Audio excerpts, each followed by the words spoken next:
अभी हमारे साथ हैदराबाद के बीजेपी के उम्मीदवार माधवीलता जी हैं, उनसे बात करेंगे। मैम, कल असदुद्दीन ओवैसी बोलते हैं कि खास तौर पर ओल्ड सिटी हैदराबाद पार्लियामेंट में 730 पोलिंग स्टेशन पे सिर्फ नज़र लगाई जा रही है, तो इसको कैसा देखते हैं आप? पहली बात तो मेरे समझ से बाहर ये है कि असदुद्दीन को इतनी दुख क्यों हो रही है। पोलिंग बूथ किसी बाप का जागीर नहीं है, वो इलेक्शन कमीशन का हक है। उनको जिस जिस पोलिंग बूथ में के बारे में जो जो इन्फॉर्मेशन मिलती है उनके बारे में वो तैनात करते हैं और जो उनको सही लगा वो करते हैं उसके बारे में। जब इतने सारे जाली वोट से, जो वो क्या कहते हैं, जाली वोट से हमने नहीं बनाया, तो आप ज़रा खामोश बैठ जाओ ना। आप जाली वोट्स भी नहीं बना रहे, आप रिगिंग भी नहीं कर रहे हैं, आप कोई गड़बड़ नहीं कर रहे हैं, तो आप हमारे जैसे खामोश रह जाइए। जो इलेक्शन कमीशन का काम है वो कर लेंगे। तो वो इतने तड़प रहे क्यों मल्काजीगिरी में रखिए, तो इनको तो इधर ठहरे ना। तो मल्काजीगिरी के बारे में क्यों पढ़ा है इनको? सिकंदराबाद में रखिए। कैंडिडेट है, कैंडिडेट अपना काम करते जाना चाहिए। कैंडिडेट का काम है, आप जो प्रचार कर रहे करिए, अच्छी बात है ना। अगर कोई पोलिंग बूथ के ऊपर इलेक्शन कमीशन इंटरेस्ट ले रहा है, पुलिस इंटरेस्ट ले रहा है, तो इसके बारे में उनको वाहवाह करना चाहिए। अभी यही असदुद्दीन 10 दिन पहले कहते हैं कि इलेक्शन कमीशन को मालूम है अपना काम करना, तो क्या हमें कह रहे हैं, क्या कहना चाह रहे हैं बीजेपी की उम्मीदवार कि इलेक्शन कमीशन गड़बड़ कर रही है, क्या इलेक्शन कमीशन बोगस वोट्स बना रही है? तब जाके हमारे ऊपर इस प्रकार का उन्होंने इल्ज़ाम लगाए थे। अब जब इलेक्शन कमीशन जाली वोट्स निकालना चाह रहे हैं और पूरे पोलिंग बूथ पर तैनात लगाना चाह रहे हैं जहाँ जहाँ उनको बैकग्राउंड इन्फॉर्मेशन है, तब भी दिक्कत। किस बात की दिक्कत है? मैडम, इससे पहले आपने आरोप किया था तकरीबन 1900 पोलिंग बूथ में तकरीबन 1000 से 1200 के पोलिंग बूथ बहुत सेंसिटिव है, जहां पर रिगिंग होता है, बूथ कैप्चरिंग होता है। क्या इसी चीज़ को लेकर इलेक्शन कमीशन अभी एक्शन ले रही है? क्या आपको लगता है? जी, मुझे एक बात आपको साफ बताने दीजिए। ये साल 2024 आज हम दरख्वास्त दिए उन लोगों को। ये तकरीबन 15-20 सालों से दरख्वास्त के ऊपर दरख्वास्त देते गए। मगर आप आए बाद ये इम्प्लीमेंट हो रहा है, आपने बोला कि 15 साल से कर रहे हैं। ये कैसा रहता है कि कितना जोर से आप काम करते जाओ करते जाओ करते जाओ, तब उसको जाकर एक फाइनल में एक रिजल्ट मिलता है। जैसे कि 500 सालों से कर सेवक काम करते आए ना, तो 500 साल पहले क्यों राम मंदिर आया, ये सवाल तो कोई जवाब नहीं दे पाएगा। मेहनत करते जाते जो मेहनत का कड़ी मेहनत जब एक स्थिति पहुंच जाती है, तब गवर्नमेंट को भी लगता है अरे बाप, सही में तो कुछ तो गड़बड़ है। कोई इतना मेहनत कर रहा है हमको समझाने के लिए, तो चलो खोलते हैं देखते हैं। तब वो लोग सारे फाइल शायद बुलाते होंगे। उतना क्यों, आप साउथ जोन डीसीपी जी के पास जाइए, आप उनके पास सारा इन्फॉर्मेशन है। जितने सारे ये लोग नंबर दिए ना, आंकड़ा, ये सारे नंबर का इन्फॉर्मेशन है उनके पास। कई साल उनसे इसके बारे में उन लोगों को हर प्रकार का प्रूफ और इन्फॉर्मेशन पोलिंग बूथ के बारे में है। तो क्या हम अकेले दिए तो हमारे बात सुनते? कैसा सुनते? हम आम जनता में से हैं। फिर इतने साल नहीं लिए, फिर अब के बार ले रहे, ताकि अब के बार हैदराबाद में कुछ अलग होने वाला है। क्या क्या लगता है आपको? इतने साल में नहीं हुआ, इसका मतलब है माधवीलता का जैसा इतने सालों में कौन ठहर के इतना आवाज़ उठा है भाई। इलेक्शन कमीशन को हमने आज तक 10 से 12 लेटर्स लिखे हैं। पर्सनली कम से कम 3-4 बार यहाँ पे हैदराबाद गए थे। पर्सनली हम 4 बार दिल्ली गए थे। जाइए कोई भी, शायद तभी हो जाता था। अभी बीआरएस वालों को करना था, क्यों नहीं करे वो लोग? उनको पसंद है ऐसा काम होते हुए। कांग्रेस को करना था ये काम, क्यों नहीं करे कांग्रेस? क्योंकि उनको पसंद है ये सब होना। अरे उनके खुद के गवर्नमेंट में बीआरएस तक आवाज़ नहीं उठाई। फिरोज खान उठाए नहीं उठाए आवाज़? क्यों दबा दिए तो फिर फिरोज खान? इसीलिए क्योंकि यहाँ पे बीआरएस भी बंद करवाना चाहता है, कांग्रेस भी गला बंद करना चाहता है इसका। इसीलिए हमने direct election commission of India से दरख्वास्त की है, क्योंकि यहाँ तो कोई सुनने वाला है नहीं। मैडम, जो असदुद्दीन ओवैसी जो सवाल उठाता है, जो जाहिर सी सवाल है कि बल्कि हैदराबाद में ही क्यों, मलकाजगिरी हो, सिकंदराबाद हो, जहाँ पर बीजेपी का दबदबा है, निज़ामाबाद या करीमनगर, उस जगह पर भी कई सारे बोकस वोट भी हो सकते हैं। वहाँ पर भी इस तरह के तैनात रैपिड एक्शन आपने मांग की थी कि सेंट्रल फोर्सेस को वहाँ पर डिप्लॉय करे, ये सब भी वहाँ पर भी कर सकते हैं, सिर्फ हैदराबाद क्यों? पहली बार सच बोलने की कोशिश किया असदुद्दीन जी ने, मैं तारीफ करूंगा उनका, क्योंकि जितने जगह का नाम दिए वो खुद बोल ले रहे वहाँ पे भी बोगस वोट्स है, वहाँ पे भी रिगिंग हो रहा है। नहीं, उन्होंने ये बात नहीं बोला है, मैं बोल रहा हूँ कि ये शायद ये भी हो सकता है ना, वहाँ पर भी बीजेपी का जी, जहाँ हम पर थोड़ी हम दबदबा थोड़ी बोल रहे हैं, आप बता रहे, आप तो सिर्फ जर्नलिस्ट है। वहाँ पर एक बात सुनकर हमसे सवाल पूछ रहे हैं, उनके सवाल में जिन जिन शहरों का या जिन जिन जगहों का नाम लिए गए, इतना पक्का कैसे लिए वो नाम इन्हों? इसीलिए लिए क्योंकि इसके पीछे वहाँ असदुद्दीन भी है।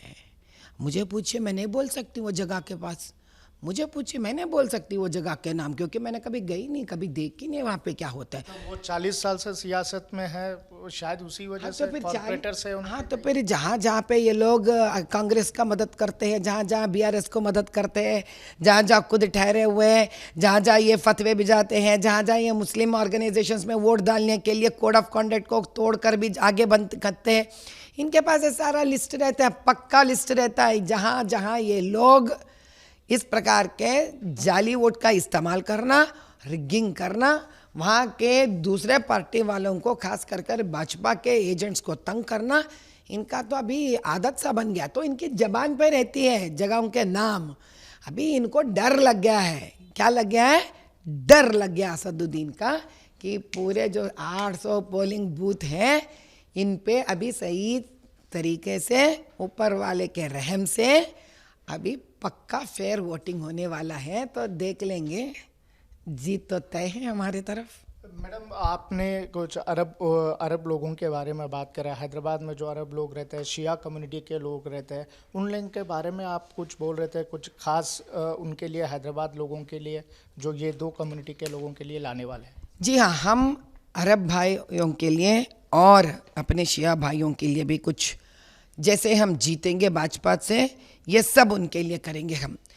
पहले हम अपने शिया भाइयों के लिए पूरे आशुकाना जितने भी यहाँ पे MIM के दरमियान तोड़े गए हैं, पूरे आशुकाना जो तोड़े आशुकाना, उन पे ऊपर जो जो बनाए उसका फिर से केस उठाएंगे, वो सारे आशुकाना दिलवाएंगे और फिर से आशुकाना बनवाने लग जाएंगे। और जो आशुकाना जिनका खराब स्थिति में है, उनका हम रिपेयर्स भी करवा देंगे। और बीबी का आलम, जो हम 10 मुहर्रम कहते हैं, जो हमारे कश्मीर में भी पिछले साल उसको गवर्नमेंट इवेंट बनाया गया है, हम फिर से यहाँ पर, यहाँ का जो कांग्रेस गवर्नमेंट है उनसे लड़ेंगे और आपका हक आपको दिलाएंगे, उसको गवर्नमेंट इवेंट बना कर ही रहेंगे हम। और हुसैनी भवन का कंस्ट्रक्शन भी करवाएंगे हम शिया कम्युनिटी के लिए। और ख़ासकर 10 मुहर्रम के वक्त जितने भी हमारे शिया भाई और बहन हर प्रकार के, हर जगह से यहाँ पे आते हैं भागीदार बनने यहाँ पर मुहर्रम के वक्त पर, उनके लिए हम मुसाफिर खाना बनवाएंगे। इतने सारे वक्फ बोर्ड प्रॉपर्टीज़ ये लोग हड़प लिए ना, फिर वापस हम खींच के ले लेंगे। उन सारे जगहों पर अलग अलग मुसलमान भाई बहनों के लिए उनका अलग अलग हक हम उनको दिलाएंगे, उनको मुसाफिर खाना बनाएंगे। और अलोकेटिंग लैंड फॉर शरिया कम्युनिटीज़, हम लैंड शरिया कम्युनिटीज़ के लिए दिलवा देंगे इस प्रकार से। और दूसरी बात ये भी है, जितने सारे मुसलमानों के ग्रेव यार्ड्स हैं, वहाँ पे ये लोग जो बिल्डिंग्स उठाए हैं, जो जो काम किए हैं, हम फिर से उसका सारा फाइल्स खोलेंगे। हर उस वक्फ बोर्ड के यहाँ जो ग्रेव यार्ड्स हैं उनके बारे में तैनात करवाएंगे हम, और वो हक हम फिर मुसलमानों को दिलवा कर ही रहेंगे। ये कितना साल लग जाएगा मैडम? क्या ये आगे आने वाले 5 साल की बात कर रही है या तो 10 साल होगा? कितने साल में? ये तो सिर्फ आप शिया कम्युनिटी के बारे में सुना, मैं अरब कम्युनिटी के बारे में भी दे दूंगी आपको। तकरीबन 5 लाख इंडियन अरब कम्युनिटी यहाँ पे है। उनके लिए सबसे बड़ी बात यह है, गवर्नमेंट गर्ल्स डिग्री स्कूल जो बारकास में पड़ा हुआ है बंद, उसको फिर से हम ताला तोड़कर खुलवा देंगे उसको, जो उनका हक है। ये कोई रोक नहीं सकता। और खैर उल उलूम डिग्री कॉलेज 2 बारकास में है, जो भी वो भी 1998 से बंद पड़ा हुआ है, उसको भी, वो प्राइवेट कॉलेज है अरबों का, उसको भी खुलवा देंगे और बच्चे 2024 से फिर कॉलेज चलने शुरू कर देंगे। इसके अलावा जो सेटविन सेंटर्स को बारकास में बंद करवा दिए अरबों का, फिर से हम खुलवाएंगे, ताकि सेटविन का ऐसा बहुत सारे हुनर है जो सेटविन के अंदर सिखाया जाता है, हम फिर से उनको दिलवा देंगे उनका हक और सेटविन खुलवा देंगे। इसके अलावा भी हम बारकास गवर्नमेंट हॉस्पिटल जो बुरी हालत में है, उसका हर प्रकार से रिपेयर्स करवा देंगे। अगर स्टेट गवर्नमेंट हमारी बात नहीं सुनती है, उनके ऊपर भी हम कार्रवाई करवा देंगे। लेकिन किसी में आज से लेकर हिम्मत नहीं होगी कि प्रशासन के तौर तरीके में जो लोगों के लिए हित में जो काम करने का है, कोई अपना हाथ में नहीं ले सकता है। हर मज़हब यहाँ पर, हर कम्युनिटी यहाँ पर बढ़िया से जीना है, उनका हक है। और हमें पता है वक्फ बोर्ड के दरमियान अरब लोगों का ऐसा बहुत सारा प्रॉपर्टी है जो नामपल्ली में दरमियान वहाँ पे भी है, जिन जिन जगह दिए गए थे अरब बच्चों को हुनर सिखाकर यहाँ से उनको वहाँ के देशों में भेजाए, ताकि वो लोग, जैसे कि हम लोग मोती का कारीगरीपन है, जरदोजी का कारीगरीपन है, यहाँ जो मशहूर है, उनके लिए इनको फंड्स है, तो ये सारे उनके हक में जो जाते हैं हम सब दिला कर रहेंगे। अब आप पूछेंगे इसके लिए कितना वक्त लगेगा। ये आपका पर्सनल मैनिफेस्टो है या तो भाजपा का है? ये मेरा पर्सनल मैनिफेस्टो है, क्योंकि यहाँ का जगह पे ये सब अभी भाजपा को जो दिल्ली में है, उन लोगों को क्या बताया भेजा कि ये लोग कितना हड़प के खा के बैठे हुए हैं। मगर ये राजी होंगे स्टेट या सेंट्रल के बीजेपी लोग? अब आप सोचिए, किसी का घर असदुद्दीन खींच लिया है, अभी खींच के असदुद्दीन बैठा हुआ है घर के ऊपर। ये तो मेरे जिम्मेदारी बनती है, मैं एक्स्ट्रा जब फंड से निकाल के दे रही हूँ तब मुझे भाजपा का परमिशन लेना पड़ता है। किसी का खुद का घर खींच के लोग बैठे हुए हैं, और हम कल एमपी बनेंगे तो क्या बोलेंगे हम? ये बोलेंगे नहीं भैया, खींचने वाला खींच के बैठ गया, हमको गवर्नमेंट का परमिशन लेना पड़ता है खींच का हुआ सो घर आपको दिलाने के लिए।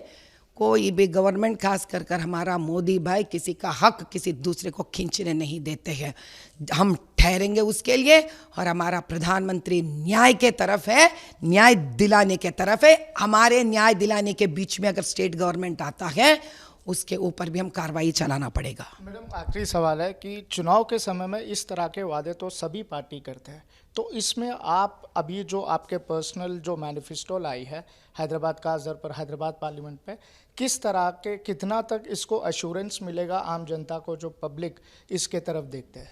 हम 5 सालों में ये ख़त्म करके दिखा देंगे, क्योंकि 5 साल के बाद फिर इलेक्शंस आएंगे, तब तक प्रजा को समझ में आ गई होंगी कि हम वादा करके निभाने वालों में से हैं।